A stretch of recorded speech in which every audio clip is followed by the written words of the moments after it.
If you could just go into a little bit Hi, of Marty. the Sorry. HFE process, the creative process for dreaming up something like this. Well, our general process, we always start out with big picture, how are we going to allocate capital between all of our parks? We have 26 properties, only about 15 of them take capital. So it always starts out with where do we need to put the capital to drive the best return, best attendance. And in this case, Silver Dollar City's year was coming up, and we just knew, first of all, the obvious miss of this park was no wooden coaster. That was really substantial.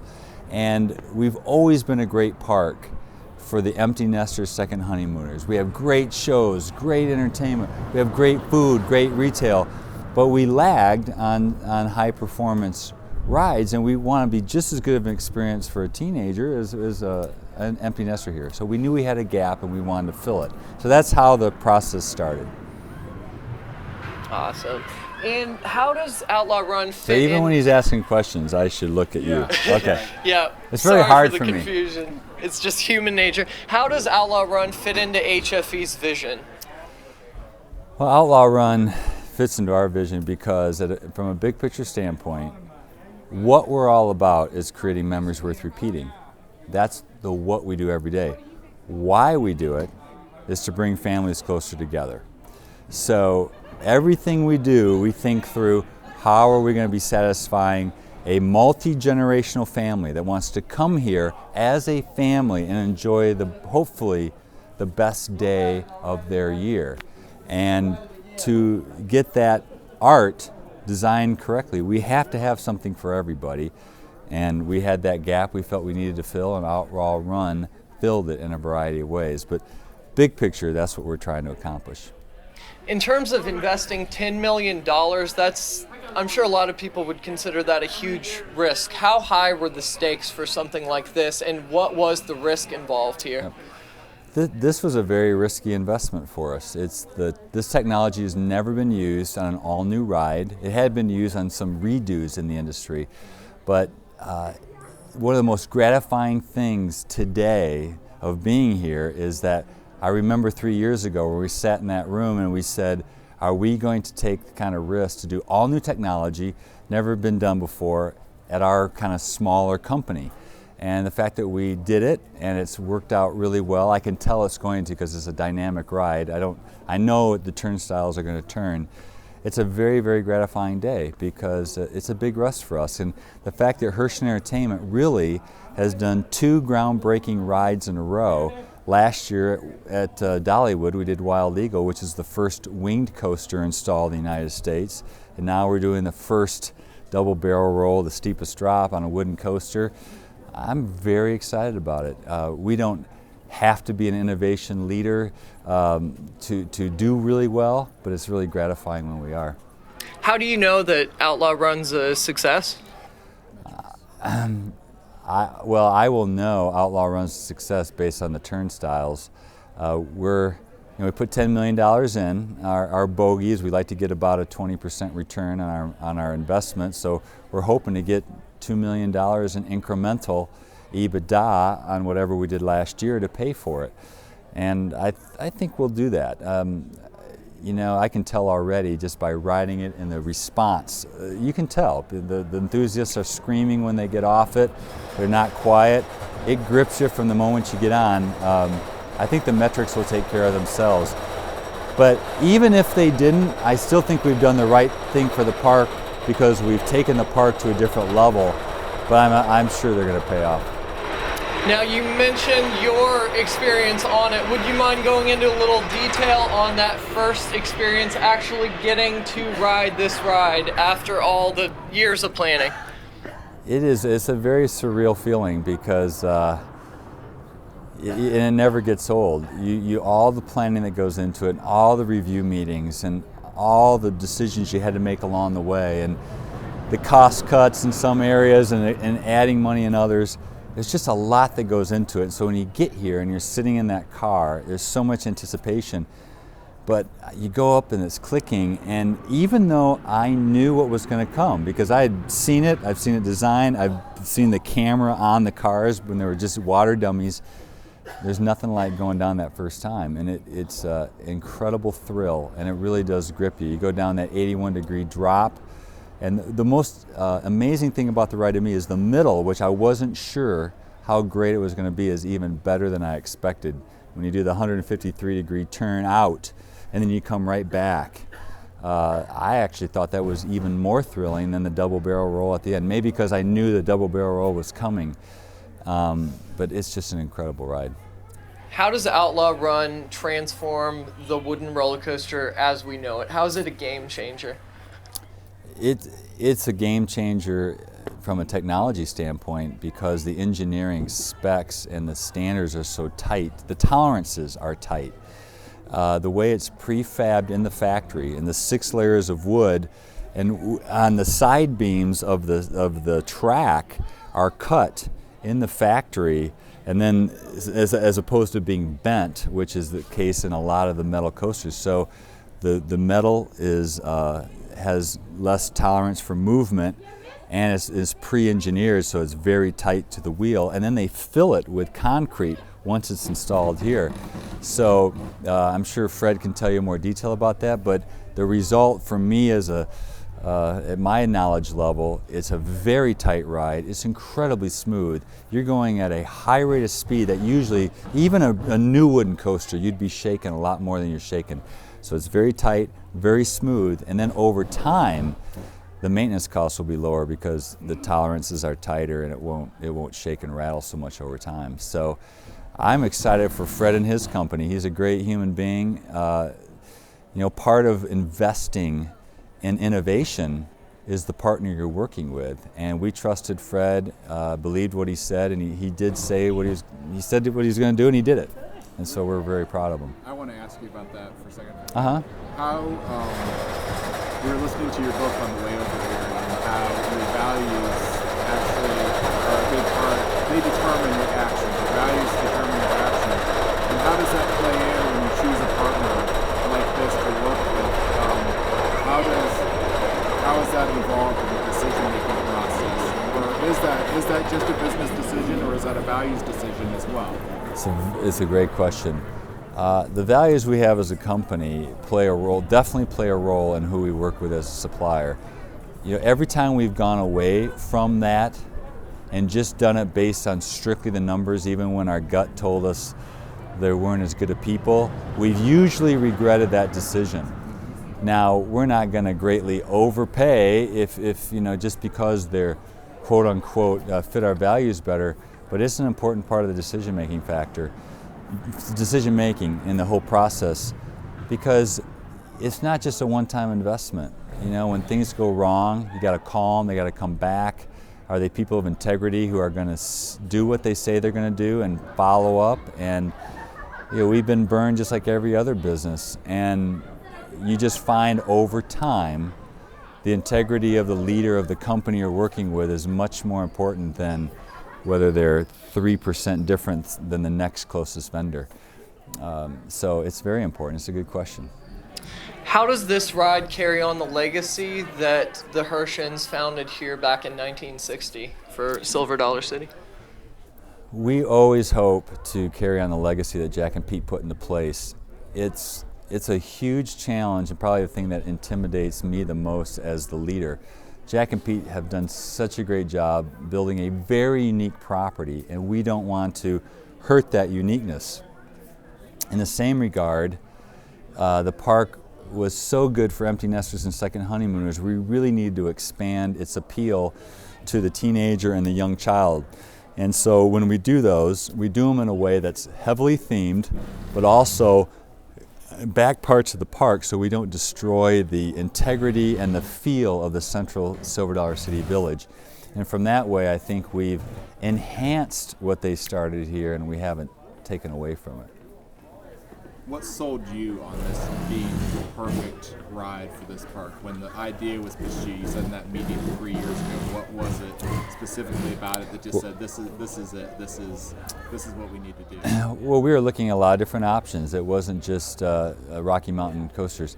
For me, it was the world first. I mean, not to be too obvious, but to be the first wooden coaster to ever do a double barrel roll, the steepest drop in the world, and since they closed down Son of Beast at Kings Island, we will be the only coaster going upside down. That's an amazing marketing hook that you don't get very often, and the fact that we could be first and market that first is incredible. And I'm just so thankful we were able to do it 2 years in a row with Wild Eagle and then Outlaw Run. But that was the biggest reason. And obviously, as I said earlier, we didn't have a great wooden coaster here, and this park, it just cries for one, I think. We weren't going to bring up Son of Beast unless you mentioned it, but does that play into just feeling a little apprehensive at trying a concept like this when something so similar has failed so drastically? Yeah, of course, that's part of the risk factor, but the engineering of this ride is very different than Son of Beast. And I actually think, I'm not an engineer, but I think the barrel rolls are also a better way to go about. It's a tighter loop. Much less chance of things to go wrong, and if tolerances change a little bit, things getting stuck. And I think when they did a bigger loop in Son of Beast, that was probably the problem. Fred would speak to that better than I would, but there's always risk in business, and it's on me if the risk doesn't work. It's not on the great team that put this together, because I think they did a great job, and I'm very confident we can solve any issues that we confront with this one. What else should we talk about that we haven't? Fred will be able to hit the technology piece, the engineering. We just mostly wanted to talk to you the more big about picture. The big picture, the vision and mission, and how this fits Which in we with hit. it, which we did. The only thing we didn't talk about is storyline. Yes. And one interesting I didn't know if you topic know that, yeah. is why we chose Outlaw Run, and also just issues. We had some issues with, should we put a gun in the logo and all that kind of stuff. So I'm happy to talk about the marketing aspect. Yeah. And even where we placed it in the park was real specific. So if you want me to go there a little If bit. you could speak to that, I know Brad mentioned before kind of the theme of the good guys winning, and I'd love for you to address that too from the bigger picture standpoint than Silver Dollar City, more HFE. Yeah, okay. Well, there were a couple interesting marketing issues with this ride. Silver Dollar City is part of Hershey Entertainment. We're always about wholesome family entertainment. We will never do anything to violate a mother's trust in what we offer. So we always err on the side of being conservative. Calling something Outlaw Run, we didn't want to glorify outlaws, so we were very careful in that the good guys always win in this. The law enforcement's more glorified than the outlaw. And we also had to choose, our original logo had the outlaw had guns, and we decided to can the guns, keep the horse riding fast. Just with all the gun issues out there today, we didn't need that kind of negative press around it. So those were all thoughtful decisions. Another really thoughtful decision is where to place the ride. It helped the storyline of outlaws chasing the good people, and so we wanted it out of town, but that allowed us, again, to get it away from Center City, so the noise and the height of the ride wouldn't overpower that more gentler center of Silver Dollar City. So a lot of interesting issues to deal with as we work through the design process. One question, a little off topic, I'm sure you get asked this a lot. How has being on Undercover Boss kind of changed your role? Now, obviously, people recognize you everywhere you go. I'm sure you got stopped so many times just in that one stretch on the way here. How has that changed daily life for you? I want to wait till the train goes up. Sure.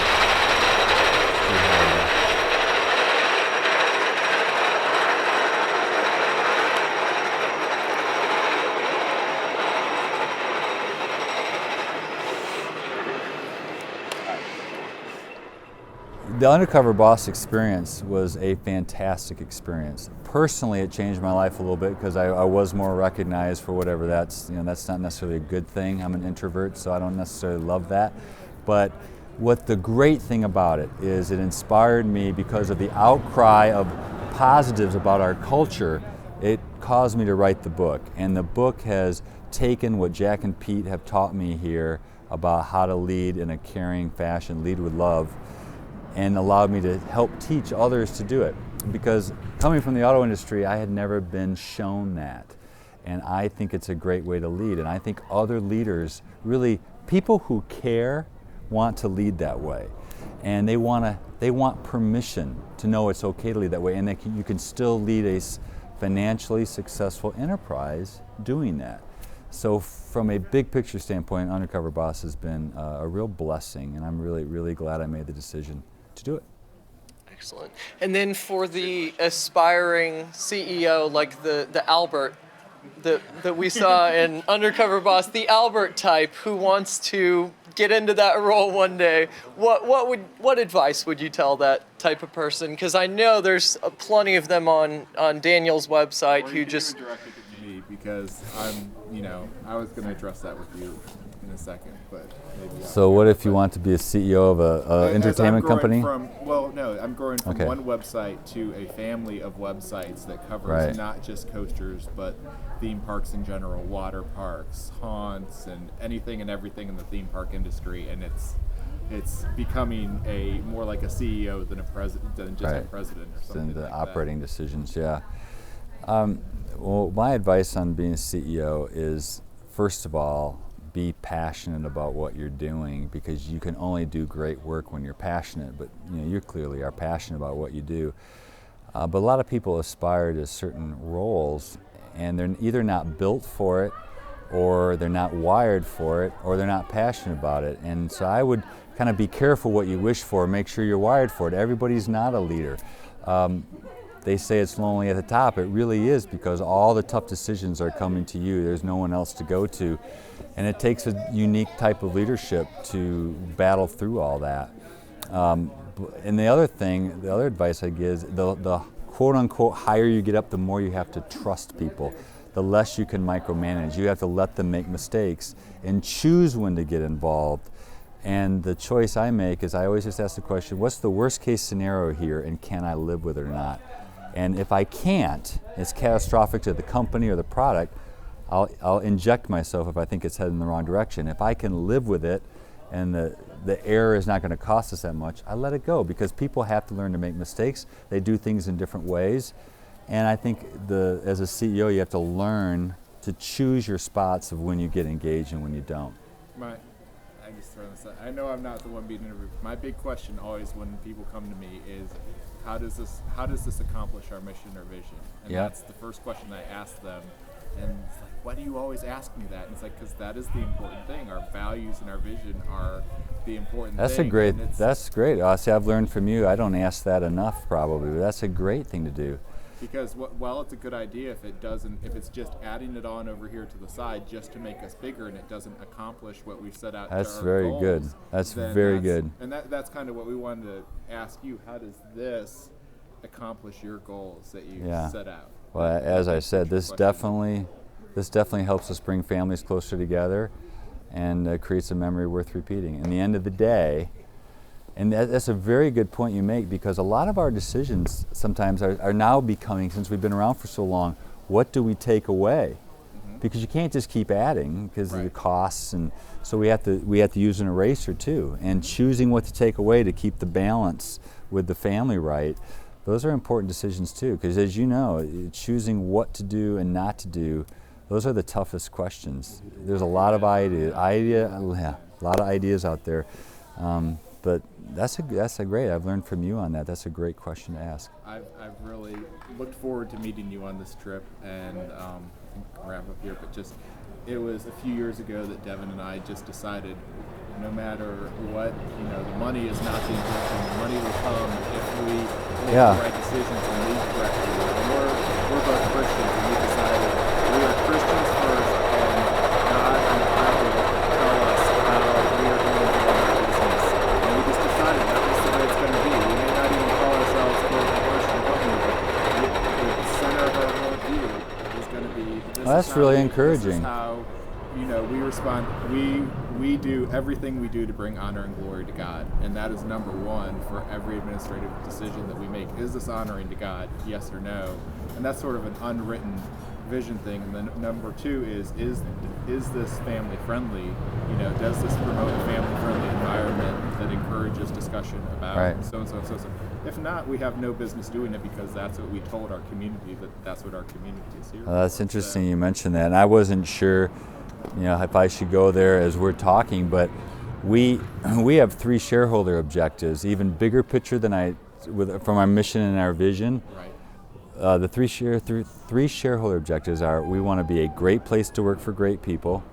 So you got to be a great person for it to be a great place. We want to have Christ at the center of what we do, and we want a good financial return. Well, that second one, Christ at the center of everything we do, I couldn't take that to 26 properties like Philadelphia and San Francisco.